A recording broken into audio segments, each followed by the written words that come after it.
Dako ang epekto sa COVID-19 sa mga negosyo. Apan dunay pamaagi ang mga negosyante sa Davao City aron maminusan ang epekto sa COVID-19. Dugang detalye atong siron sa live report ni Sheila Vergara Rubio. Sheila.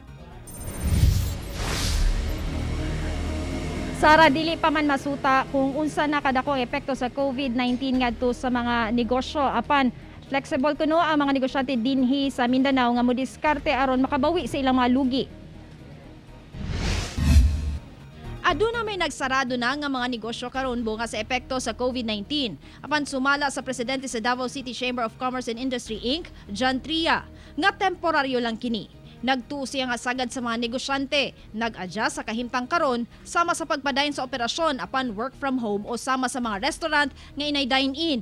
Mudiskarte nga mo cater og order apan for pick up o delivery na lang. Protektahan gyud o panalipdan ang mga trabaho. Okay?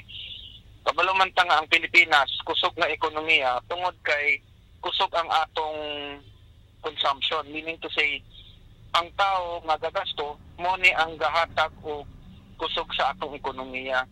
Mas makita kuno ang gidakon sa impact sa negosyo sa mamusunod nga kwarter sa tuig. Ug tungod kay magdugay pa kini, gilauman sa mga negosyante nga paubsan sa gobyerno ang corporate tax ug hatagan og nindot nga financial loan terms sa mga bangko ang mga negosyante aron makabangon. Kung madugay ni, ang possibility is more businesses will make adjustments pag-abot sa ilahang negosyo. So for example, mas daghan ang musulod sa online mode. Okay. Especially diri sa Davao, okay, na naman tayong mga online platforms nga giduso. Madiskarte ang mga negosyante nga mo-adjust sa kahimtang. Gani karon dayag nga anaa sa online ang panginabuhian sa mga apektado. Sama ni Junray Taoy, usa ka tour operator sa Siargao Island. Matag summer unta ang iyang gikahinaman kanu sa mas kusog ang dayo sa turista. Apan karon nga dunay COVID, wala siya'y panginabuhian. Bunga sa pulisa sa community quarantine. Kung kaniadto dili mo ubos sa 50,000 pesos ang kitaon sugod sa bulan sa Marso. Apan karon, zero.